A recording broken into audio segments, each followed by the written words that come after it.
Good morning, everybody, and welcome to Economics with the Honorable David M. Walker. I'm your moderator, Nick Palavita, and today we're going to look at a very important topic which just hit the New York Times.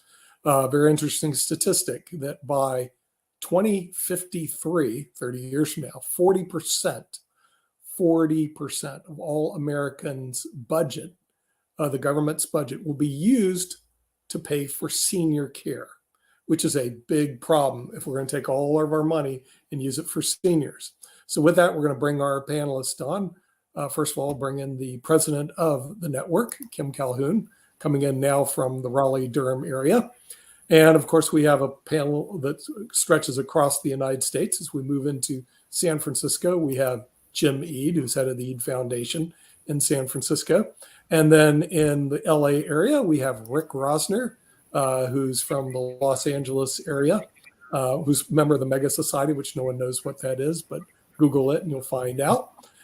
No one knows what it is. So, Rick, it's really great. And then, of course, today's person who's going to give us the outline, what we're going to do by 2053, the author of America 2040 Still a Superpower. Maybe not if by 2053 we're using all our money to support seniors, the Honorable David M. Walker. David, I got a hot topic for you. As David K. Johnson says, it's worse than you think. The New York Times is saying that, well, by 2053, 40% of all Americans' U.S. government's budget is going to be used to support seniors. Are we looking at U.S. becoming another Japan, in other words, falling into second or maybe third world status? I don't see where this is stopping. So, well, first let's start off by acknowledging the significance of this date, September 11. September 11, 2001, we probably all know where we were and what we were doing. At the time, I was Comptroller General of the United States, and I was at the GAO headquarters in Washington, D.C. Several thousand people lost their lives in New York. People lost their lives in Shanksville, Pennsylvania, United Flight 93. People lost their lives in the Pentagon and Arlington, Virginia. But what a lot of people forget about is about 3,000 people have lost their lives since 9/11 from illnesses associated with the debris and the things that were in the air as a result of 9/11 at the towers. And over 8,000 people have lost their lives in the global war on terrorism. So, may we never forget, and hopefully we never see that happen again. But with that, look, we have been on an imprudent and unsustainable fiscal path for a number of years, and every major fiscal and monetary agency in Washington, D.C. has noted that, and Fitch has recently downgraded the credit rating of the United States because nothing is really being done about it. One of the biggest drivers is demographics. Demographics are destiny. The good news is we're living longer. The bad news is that we have a lot of social insurance programs that are geared towards seniors, the two most prominent being Social Security and Medicare. And now we have many people who are actually living longer in retirement than they worked. And so the longer they live, then the more they're going to get paid through those programs. We also have a situation where healthcare costs we pay roughly double what other major industrialized nations do as a percentage of GDP, and yet we get below average results. And needless to say, healthcare costs for seniors tend to be much higher than average, in part because of the impact of life, and because you tend to have more chronic illnesses the older you get, if you will. But the thing you didn't mention, which is actually the fastest growing expense, and I'm not sure if the New York Times acknowledged it or not, is interest on the debt. And in 2 years, we're going to pay $1 trillion in interest. And what do you get for interest? Nothing. So we were getting older. For the past 3-4 years, our expected lifespan has been going down. It's down to 78 or 79 in the U.S. compared to Japan, where it's in the mid 80s. But Japan is close to 30% people over 65. We're at about 17% people over 65. But yeah, we're headed, and the UN says that life expectancy in developed countries is headed to 100. So, and we've got the boomers own everything. And when we don't die, then the next generations don't get to inherit anything. It's a mess. Of course, in the short term, Rick, the reason life expectancy has gone down is primarily attributable to COVID-19, which is, a once in 100-year typically situation. Or at least let's hope that it is. The last time we had a major pandemic like that was in the early 1900s. Yeah, COVID and opioids. Yeah, that's right. For younger people in particular, that's correct. And COVID has killed about one senior in 40 in America. It's a huge national tragedy. Yeah, it is. So we're also going to have to reform. We're going to have to reform Social Security. We're going to have to reform Medicare. You have a disproportionate number of seniors over time that will probably be on Medicaid, which is health care for the poor, because they may outlive their resources.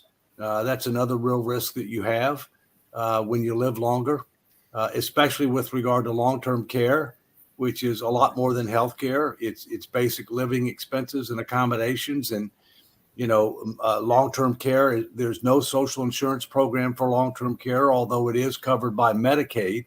But in order to be eligible for Medicaid, you have to meet a poverty standard. Okay, Dave, can I ask you a question? We have another problem that's very concerning to me, and it's something that I predicted a few years ago that would happen, which is we have a decline in our medical care providers. And that I perceive in the next 10 years, we don't have it as it is, enough doctors for our citizens here in the United States. It's just not worth it for them to become a doctor anymore. Insurance gets all the money. They have student debts and debts of insurance and other medical bills, bills for themselves that are just increasing to the point, why do it? So we are not going to have enough doctors and medical care for our people. Hey, Kim, along those same lines, and I want to follow up and ask David a question if he has any solutions, even within what he's doing with no labels and some of the other things that he's doing, because it's not just doctors. I know here in Durham that there is a shortage. I want to say that we're like at 20% shortage or something like that of police officers. So that's first responders. Parks and Rec is actually closing down, including some events that are way in the future, not that way in the future, but like Christmas events, because they don't have enough people, enough elves, quote unquote, to work on some of these things that are existing. So what can we do when there is a frustration or a laziness? I won't say laziness, but there is a frustration, I guess, around pay and a number of other things that people are not going to a lot of these jobs that traditionally were very historically wanted jobs, whether that is being a doctor, whether that's being a policeman, because I don't think it's just here in North Carolina. I think it's in DC. I think it's in New York. I think it's in a variety of places that there is a shortage of folks that are wanting to go into these fields and everything, partially because of what Kim just said, that is they are frustrated that they are not getting the reward and the recognition that they deserve and everything. But what is your take, and how can we address that? I know historically there were like workfare programs, and maybe we got to do workfare for first responders and those kind of jobs. But any thoughts that you have, Dave? Well, several things with regard to healthcare. We are just now on the leading edge of finding out what's going to happen with regard to artificial intelligence and how artificial intelligence might end up affecting a lot of different professions, including the healthcare profession. We're also seeing that in certain parts of the country, we already have an acute crisis with regard to not enough medical professionals. We're going to see, I think, a delegation of more responsibility to nurse practitioners and to RNs. My daughter-in-law happens to be an RN, and so we're going to see that happening. With regard to first responders, I think, frankly, the biggest problem is the fact that they've been under attack. That they have, you have some people who are first responders, in particular the police, who abuse their responsibility and authority, but a vast majority do not. And yet too many people have tried to, say one size fits all and try to demonize them. You've had politicians who've tried to be able to cut the budgets of the police department, who've not had their back, in circumstances where they should have had their back. They're concerned with regard to personal liability, to the extent that they do something that they think is acceptable, but gets blown out of proportion.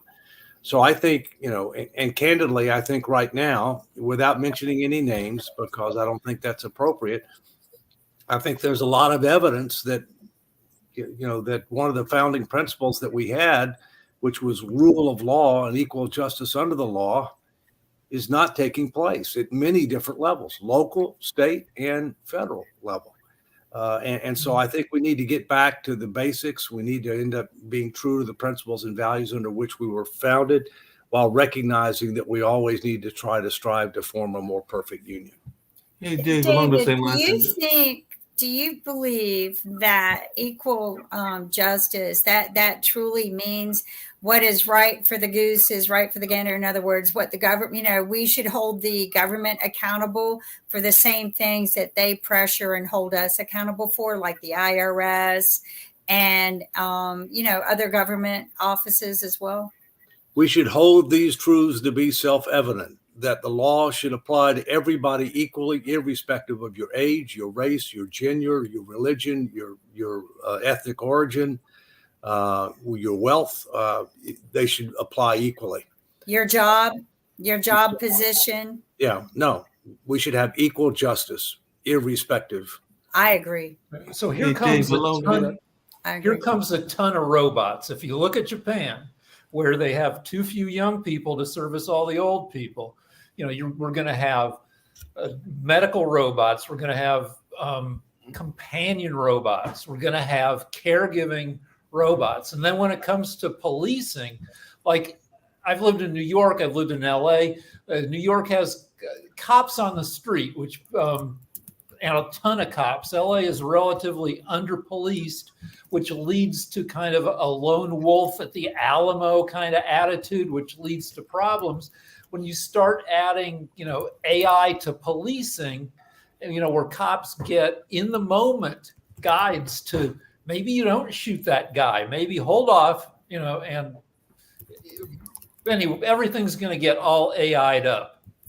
Hey, David, along those same lines, I was just wondering, because I know locally here in North Carolina, there has been some conversations around hiring private security, which sounds good to some degree because it will beef up the police. But then I worry about like the Pinkerton kind of organizations that exist and everything. And if we don't run into a problem, if we have too much private security versus public security in terms of trying to enhance what the police are doing. Because I know that there was a conversation, I just recently read a article that was talking about doing that. I want to say on some of our college campuses, as well as some of our public streets as well and everything. But I was wondering your thoughts around that. And is there a fear of a mob mentality that could kind of like take over as well if we go too much into the private security aspect of policing? Well, I'll be quick, and I know James and Rick raised their hands, so we ought to turn to them. But look, it should be a public responsibility that the private sector might enhance to the extent necessary.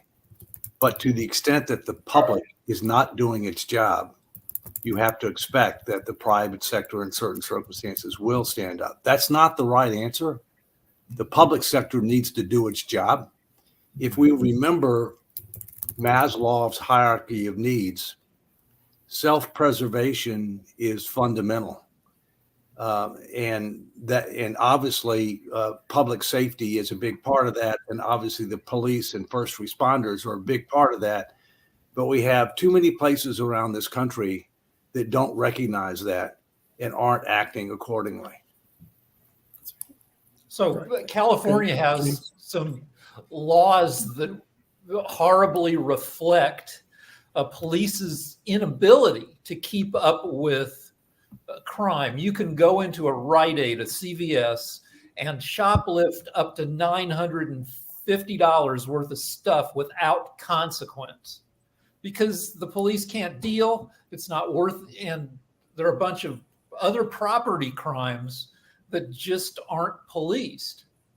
And also in the private sector, it's hard to draw people to the private sector because of liability issues. You can't, that person who's shoplifting $750 worth of stuff, a private guard can't do anything about it without risking, getting sued. We're going to need more automation to augment all this stuff. Rick, there's some stores that are starting pricing at $1,000 and above, and you get a coupon at at checkout for that reason. Yeah. James has had his hand up for a while. Thank you. And I want to not get into, I want to get back to the subject matter and to thank you also for setting the tone on this date, 9/11. That was very appropriate of you, and I appreciate it. And also, I liked the way you set this up. But 2053, by the climate change parameters of the expectations, the Arctic ice will have melted, the oceans would have risen, and what land remains would have been burnt to the crisps. So, we have to be careful projecting into the future. 2053 is a long ways away, but your point is well taken. We're not paying attention to the trends, and the trends are remarkably telling us something loud and clear. We have an aging population. Now, we don't have to wonder what will happen. We can look to Japan to see what's happening because it's happening there now. Now, Japan is fine. It's still operating as a good country. I don't think America is in any immediate danger, but the boomers are aging rapidly, and it's about, 10,000 a year that are becoming seniors now? A day. 10,000. Sorry, thank you. I misspoke. Thank you. So it's like, an incredible increase.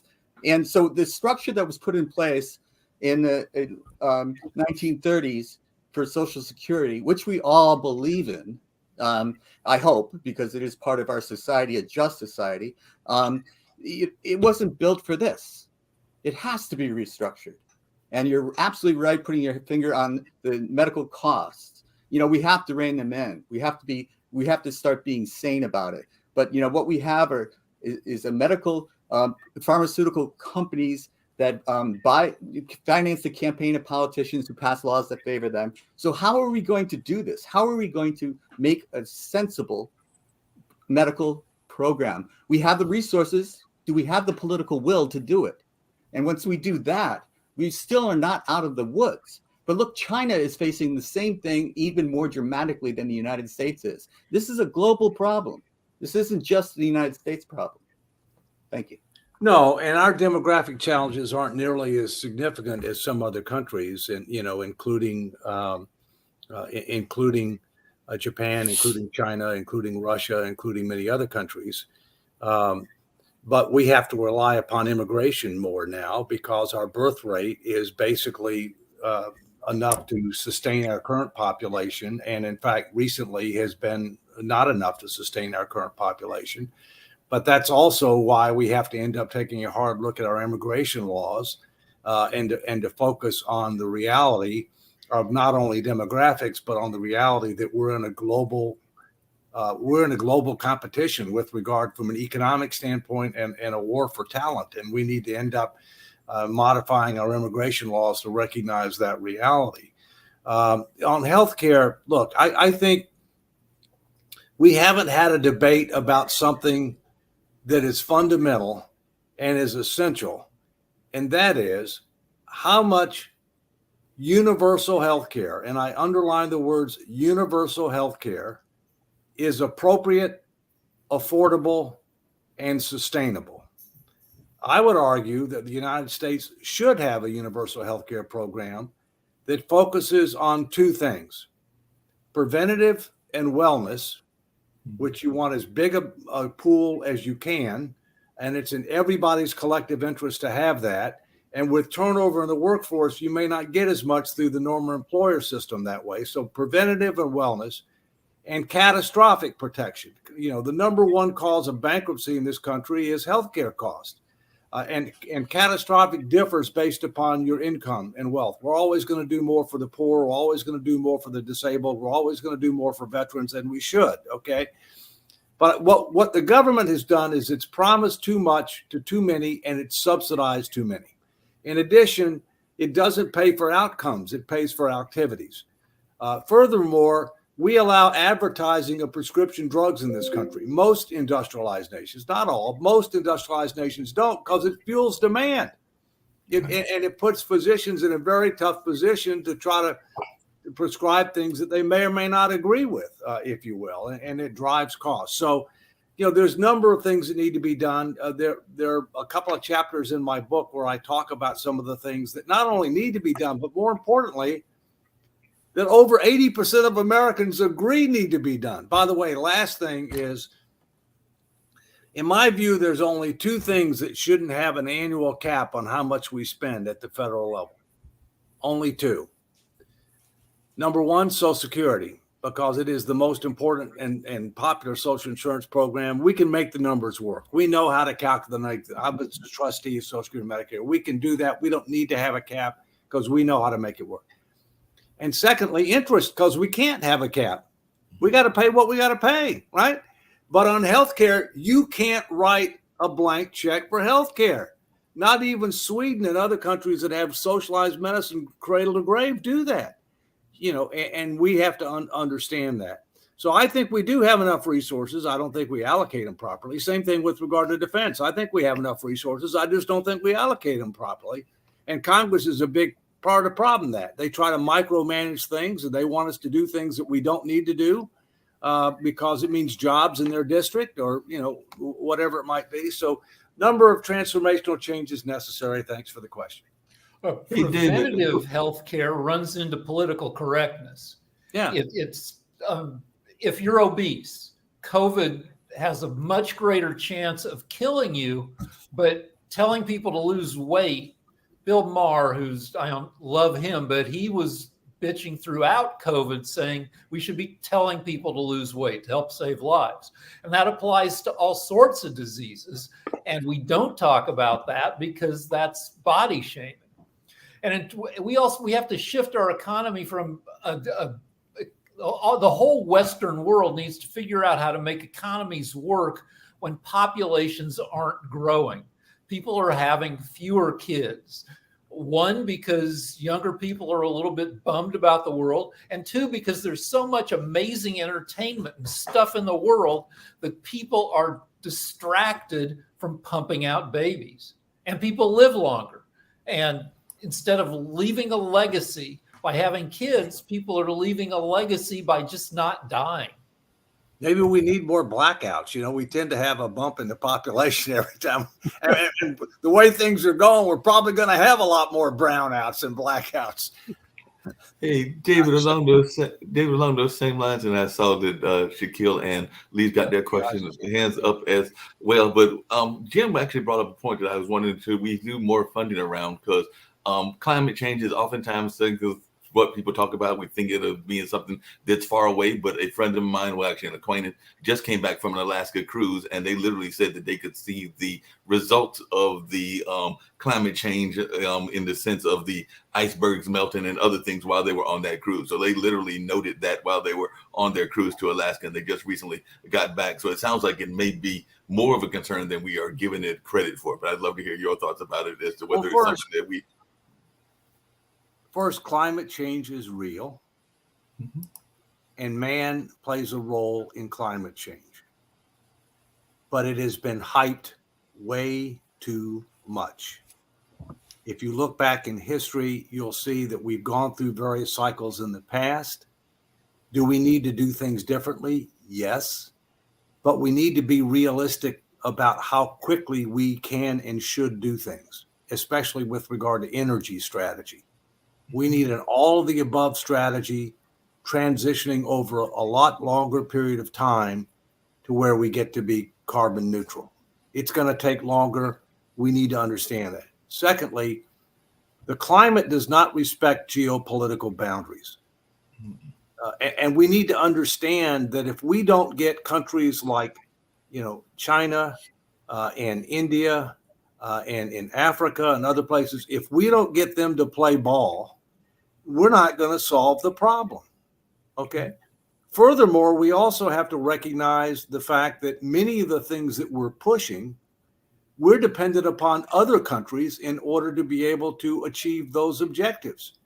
If you talk about the batteries associated with electric vehicles, where are the minerals that we get in order to be able to build those batteries, and where are they built? The answer is China. Okay, China. Okay. And so my view is it's real. We need to take it seriously, but it's been overhyped, and we have not properly analyzed what needs to be done, how to get it done, and within what realistic time frame can we get it done. And frankly, one of the reasons that I think that China and Russia didn't come to the G20 summit is that, climate change is kind of leading our agenda on about everything that we talk about. And they're not interested in talking about that.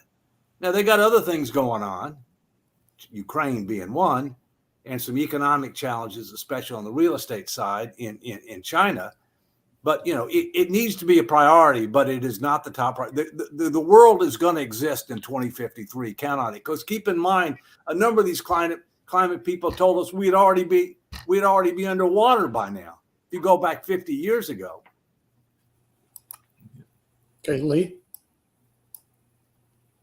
You're muted. Shaquille's had his hand up for a while. Maybe we. You want to go first?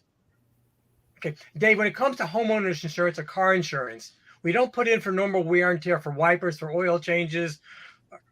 Why with health insurance? I understand catastrophic, I understand preventive, but why do we nickel and dime health insurance for going for any other reason? Why is that stuff covered everyday illnesses or procedures? Well, you're making my point, Lee, and my point is I think that we ought to have a universal plan, public plan, that's delivered through the private sector and the not-for-profit sector that focuses on preventative wellness and catastrophic. And if more is going to be provided than that, then it's done through employers, it's done through unions, it's done through trade associations. It's a way that they can attract and retain talent. Okay. But I think there is a level of healthcare that is in our broad-based societal interest that we ought to be providing. We ought to be paying for it differently. Pardon me. And we ought to have a cap on how much we're going to spend every year on it. Thank you. Just one follow-up question. In terms of COVID, not so much COVID itself or the vaccines, but why do these manufacturers have immunity? I didn't vote for that. I know, but no other product do we have immunity for people for injuries caused by their products, do we? Gun manufacturers have. No, that's not true. That's not true. In fairness, gun manufacturers do not have immunity when guns something goes wrong because of the gun, the way it's manufactured. They shouldn't be sued when people use them inappropriately, just as car manufacturers shouldn't be on the hook because I hit somebody with a car. We don't go after the car company. But if a car's manufactured wrong, like Pinto, you should be able to go after the car company. But I mean, with pharmaceutical, more than 6 billion people have been vaxxed against COVID. And why aren't they on the hook for each one for vaccine injuries? That's my question. Why do they have blanket immunity? Because otherwise they couldn't financially. If it's a safe product, what's the difference? Well, part of the problem here is, Lee, this thing was politicized, let's face it. Okay. In addition to that, these vaccines did not go through the normal testing procedures. Okay. And so as a result, I would imagine that some of the pharmaceutical companies were even more concerned about it because it was rushed, and it was rushed at the request of the government. I mean, was it Project Warp Speed or whatever, was incredibly successful. The problem is that the vaccines have been misrepresented to the American people about what they would do and what their effectiveness might be. David, isn't part of the problem also the states and everything? Because like I said, I'm here and I know Nick's here as well in North Carolina, and North Carolina is very much a state that depends on pharmaceuticals more so now than they used to, because the tobacco industry has been under attack for a number of years, and some other industries that were traditionally our strong suits. But I would say that pharmaceuticals and biotech is the leading economic engine of North Carolina. So I'm sure that North Carolina is probably not wanting to have any pushback to the companies because that would damage the state of North Carolina, which is the 8th ranked state, as Steve likes to point out, and all in that space. So my question is, isn't that an issue as well as this kind of parochial kind of attitude that a lot of our governments have and everything? Because I'm sure that both the Republicans and the Democrats would fight against any sort of pushback with the pharmaceutical companies when they are such a big part of North Carolina's economy. Well, I come back to what I said before. I think the reason that they were given an exemption is because of Project Warp Speed, where we wanted to get something done quickly. We did a lot of shortcuts in order to get it to market, and that's why. Now, personally, I've had 3 jabs, the original 2, and then 1 after that. And I don't have serious underlying health conditions, irrespective of my age. And as was mentioned before, obesity is a major problem in the United States, okay, which we ought to take on head on, okay? And there's a way to do it in a respectful way. You can tell people what are some of the adverse health and life expectancy consequences and things of that nature and encourage them to do something without shaming them. But personally, I've had my last jab for COVID. I've had 7, which is 1 more than I had to lie to get the last one because I was traveling to England, which has been pretty sloppy with COVID. And just quickly, whatever the jab does to you in terms of spike proteins, getting COVID floods your body with between 80 and 8,000 times as much spike protein as the vax does. Right. You get more immunity from having had it than you do from getting the spike. My brother and sister-in-law just came back from a cruise in the UK, and they've had every vax you can have. They have every one, and they've gotten COVID again. Well, Dave, you make the point, though, those who got the COVID already, such as myself, there's no need to get the vaccine. Well, it depends on whether you have.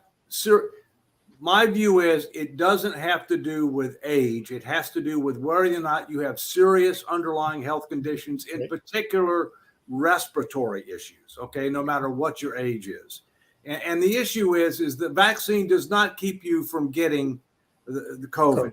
The vaccine is designed to try to reduce the possibility that you have to have hospitalization. And that if you do, that you will live. And death. Right, and death. And that you will live if you do get it. Correct. And there's stuff you can do. There's Paxlovid and Metformin if you get it, which knocks down the severity by about 40%. But the people don't make as much money on that, Rick. Let's understand what's going on here. This is all about the money. Agreed. Right. Speaking of money, we're going to bring in control. Fear and control. That's what it's all about. Shaquille, floor is yours. Yeah, well, we've moved past what I was going to respond to a while ago, which was about US healthcare in general and also the Social Security Service. But I'll just quickly address the COVID vaccine if I can. I think that I find it quite strange when people label those who don't want to take the vaccine as being conspiracy nuts. The way that this was handled by big media and the tech companies, what are you expecting? And as you know, a lot of people on this network know, I asked a question a couple of years ago on one of our shows where I said, we're being told to listen to the government, but when we say anything on Facebook or on, other tech platforms, we're being told that we have to listen to the CDC. But what the CDC in America is saying is totally different to what the TGA in Australia is saying. So what are we supposed to do? And in Australia, different states' health ministers were saying different things to us. In Canada, they were told that they could take the Pfizer and the Moderna and mix them, and they'd be able to travel to the United States after they did that. They took them, they went down to the US, and cruise ships said to them, although America has let you in, we're not going to recognize you as being vaccinated. So now you need to go back to Canada and get another Pfizer vaccine or a Moderna vaccine. And of course, you weren't eligible because you already had 2 vaccines. I thought that those were perfectly reasonable questions to ask. And when you shut people down, people are going to start to conclude that the government's doing something wrong or that we're being hidden, information's being hidden. And, look, we all know the politicians didn't really know what was happening. Everybody was just trying to do their best. But why do you then want to shut down people's conversations when they're asking questions? That never made sense to me during those times. But I'll just come back, Dave, to a couple of comments that you made, both about climate change and healthcare and social security in the US. Let's just take Africa for a moment. Al Gore talked about this in, I think it was the sequel to the original An Inconvenient Truth. He went to India, and I think also he was in Africa, and the Indians had said to him, "We'll do it when we have the same sort of quality of life as you guys have." I think that's a fair call. But, you know, Africa, which obviously doesn't have a great record on this, what are they supposed to do? They're relatively poor. They've got 1.3 billion people living across 56 countries. There's a lot of division and corruption in Africa. I think it's very hard for us to go in there and say, hey, you know, you should switch to solar panels, because we're converting to solar panels, but we haven't converted all the way. You know, we still have our oil when we want it. We still have our coal when we want it. I think it's a hard argument. And to come back to, I know you probably already know what I'm going to say about healthcare and social security. Healthcare, look, the AMA needs to be pulled into line. The pharmaceutical companies need to be pulled into line. It's not fair for them to give hundreds of millions of dollars to universities to reduce the amount of medical graduates. The US has half the amount of doctors as any other Western country per capita, and you've got approximately double the cost. I mean, it's not a hard leap to find out what could be a contributing factor. And so what you've got is you've got private enterprise that are able to, you know, cement their position, and then government saying, well, or people saying, well, healthcare is not very fair. So what we need to do is we need to increase taxes effectively is what's going to pay for it. Whether you tax differently or not, that's a different issue. But effectively, you have to increase taxes to pay for all of this without actually requiring some of those private enterprises to act more responsibly. And the last thing I'll just say is in relation to Social Security.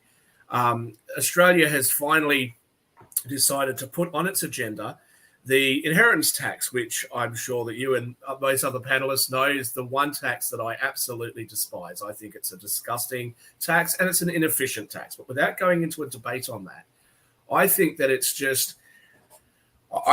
the generation that's come before mine is really needs to have a look at itself just a little bit and take some responsibility for what that generation has created. Because that's a generation that has acted towards our generation, the people that are younger than me, as if we're supposed to be all responsible, conservative kind of kids with no vices. You know, the generation that came before us, you're off smoking marijuana, you're having riots, you're protesting. I know you had the Vietnam War. I know the times were different, okay? But you had a pretty good time, and you also had less children. And you also showed our generation the highest level of divorce rates. Most people in my generation have come from families that were torn apart. We didn't want to go through it again. We are living in a world where when you're 20, you can't afford to go and buy a house. You can't go to college and just, you know, work part-time and pay college off. You know, what kind of job could you do part-time while you're at college and pay it off? We don't have those same opportunities. And then we're told, well, look, what we're going to do is we're going to fix the social security problem that we've been warned about for decades by saying to you that your costs are going to be higher. It's going to be harder for you to get into the property market. Your university costs are going to be substantially higher. You're going to have kids later in life and less off them. They probably won't be able to go to a private school if you did, because you probably won't be able to afford to send them there. Oh, and by the way, we're going to increase your retirement age. And we're going to do that because our generation needs to make sure this problem is solved for us. But what happens in 30 years from now? In 30 years from now, when most of the boomers have passed away, what's my generation going to be left with? What are we supposed to do with the children that we do have? Are we supposed to have the same solution that's being offered to us now, that there's a shortage of people? So what we will do is we won't encourage young people to get married and give them the financial resources to have children. We'll just bring new immigrants in. That'll be our solution. I think we're doing a massive disservice by ignoring some of the social issues and social pressures that has caused people to have falling birth rates, falling marriage rates, and all of that sort of stuff. I think that's an important thing for us to focus on. Shaquille's right. The boomers have a demographic hammer because there are more of us and have been more of us since the 60s we get what we want at the expense of other generations because we have the voting force. But Gen X, I think, is bigger now. So they need to vote. We So- need the so some boomers boomers need have to. passed We away. need to. Nothing gets done. I think this current Congress has perhaps passed zero legislation. We're the most polarized we've been maybe since the Civil War, which means we can't solve any of these problems because we can't pass any legislation. We got to figure out how to reduce polarization and make government effective again. Rick, the way you do that is you have to engage the American people in a meaningful way with the facts, the truth, the tough choices, which is not what Washington does. I'll remind you that one of the things that's included in my book, American 2040: Still a Superpower ? Is the results of a 10,000-mile, 27-state national fiscal responsibility bus tour and the results of two special forums with representative groups of voters in a swing state in the North and the South, where we got 77 to 97% agreement on specific reforms with regard to the budget, taxes, Social Security, Medicare, Medicaid, healthcare, defense, government organization operations, political reforms, because the people are a lot smarter than the politicians realize. They can handle the truth. They know we need to make tough choices. They're willing to accept them if they're part of a comprehensive goal-based plan consistent with principles and values that bring them together and apart. What Washington does is they're in stalemate, and then when they try to do something, they try to come up with a solution in Washington without engaging the people and do a sell job on them. And that's why we're going nowhere, along with, gerrymandering and too much money in politics and lack of term limits, and we could go on and on. But there is a way to solve this problem, but it means that we need to address it in a fundamentally different way that Washington is accustomed to doing. Hey, David, along those same lines, I'm just curious because you just mentioned that and I was not aware of that fact and everything. But the boomers, and definitely I'm part of that. I think most of the group here is part of that, except for Shaquille. And all along those lines were considered to be relatively liberal and all in that space. And I'm not sure what the demographic breakdown is of Gen X and whether they are seen as more liberal, less liberal, or where they are. And I was just wondering, as one that studies economics and politics, what your impression is of Gen X, because it is a new generation that's coming up. I want to say I guess 14, 15, my nephews might be part of that, or they might be part of Generation Y. But what is your perception of this new, bigger block? Because I'm not even sure that I have an understanding of what their issues are and all along those lines. I haven't seen detailed polling on it. My gut feeling is they're somewhat more progressive than the baby boomers. But here's the deal. Let's go back to Social Security, something Shaquille said. Mm-hmm. We should have solved Social Security years ago. The last time that we did Social Security reform was 1983. We didn't consider known demographic trends. The next time that we reform it, we have to consider known demographic trends. The interesting thing is it's probably one of the easiest things to solve. And why? Because seniors think they're going to get taken advantage of. There are other words I could use, but I won't.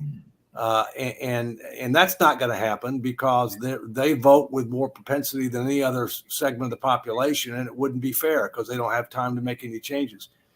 Younger people don't think they're going to get anything from Social Security, and they're wrong.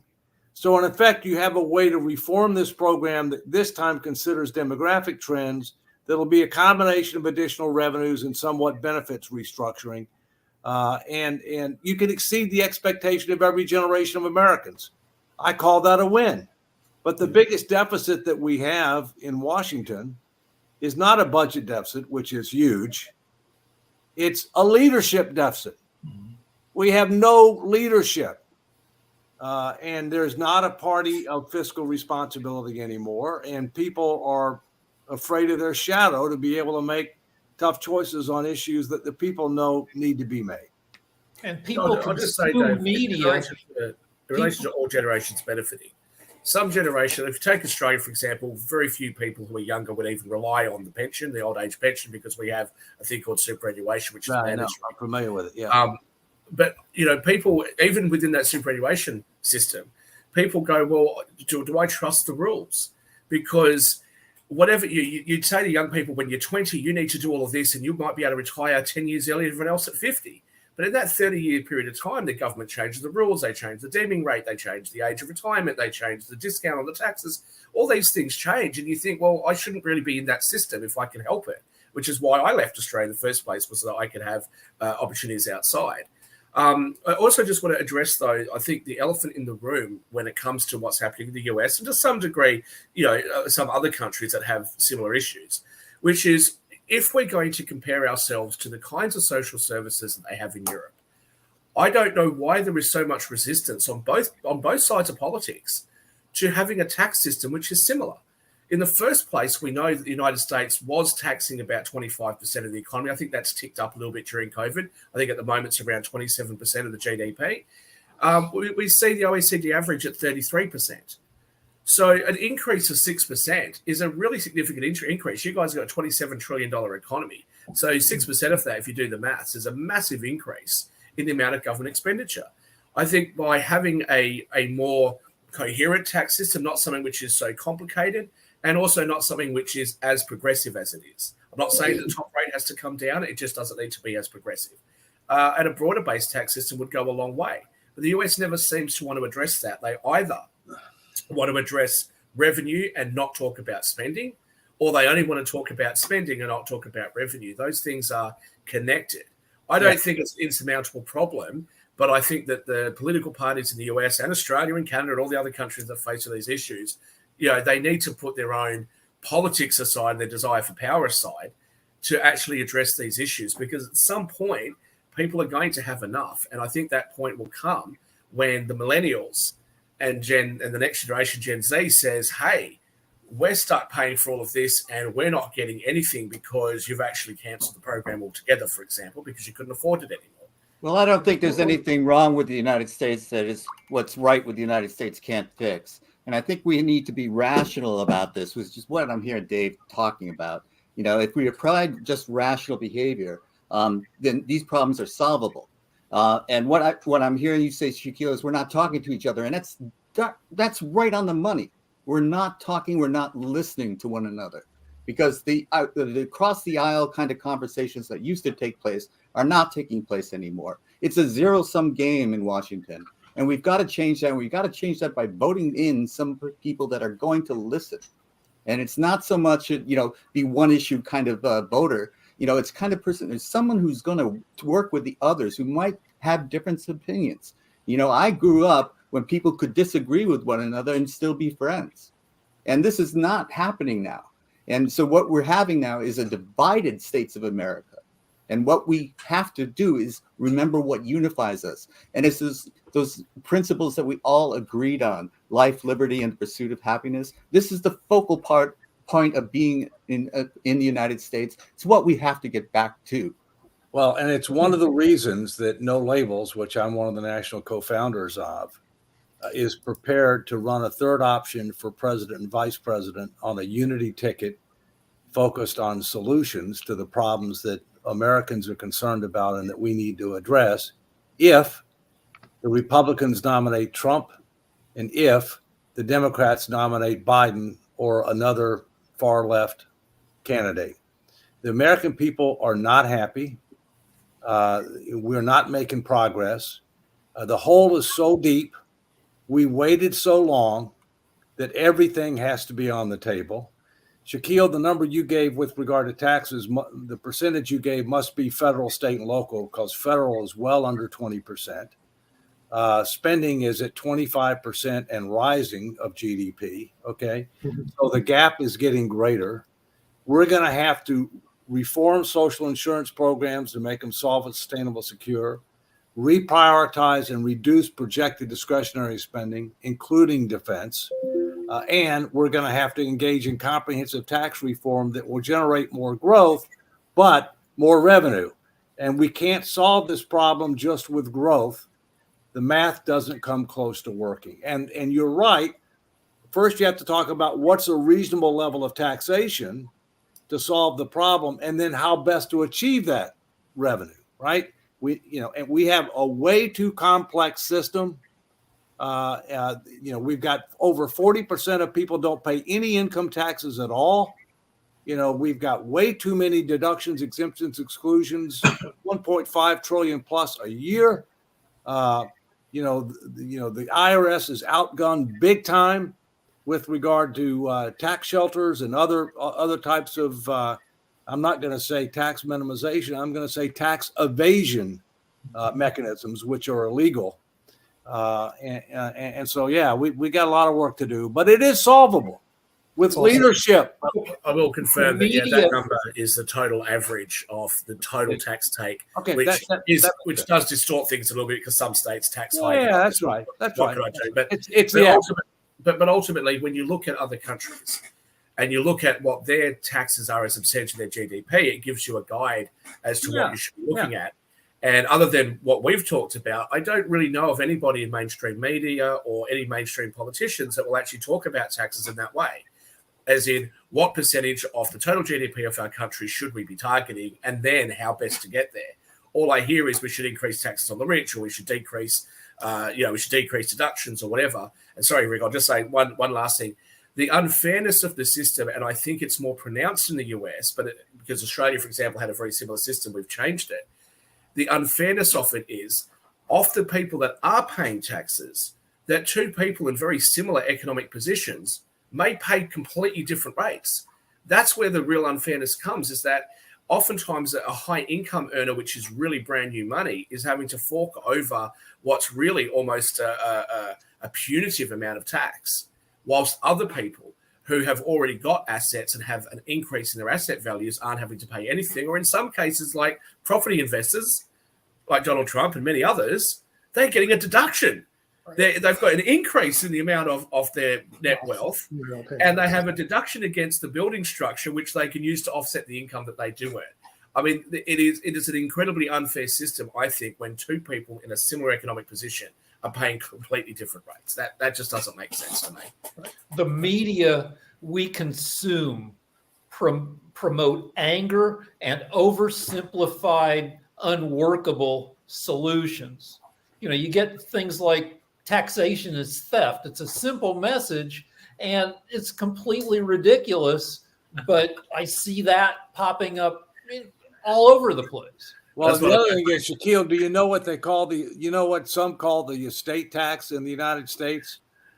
They call it the death tax. It is a death tax. Well, that's what they call it. That's what. But it's a disgusting tax. Let me finish. And then what I said, the person who came up with that name, who happens to be a friend of mine, okay, he came out with that name. I said, well, you call that the death tax, but what about the birth burden? He said, what do you mean? The 125 trillion in liabilities and unfunded promises that we're putting on the backs of young people and future generations. What about the birth burden? When are we going to start doing something about that? He goes, oh, don't talk about that. Yeah, I'm glad you brought that up, Dave, because when I was in Dubai and you brought that up, we didn't have enough time for me to respond to that. So I've had plenty of time to think about this.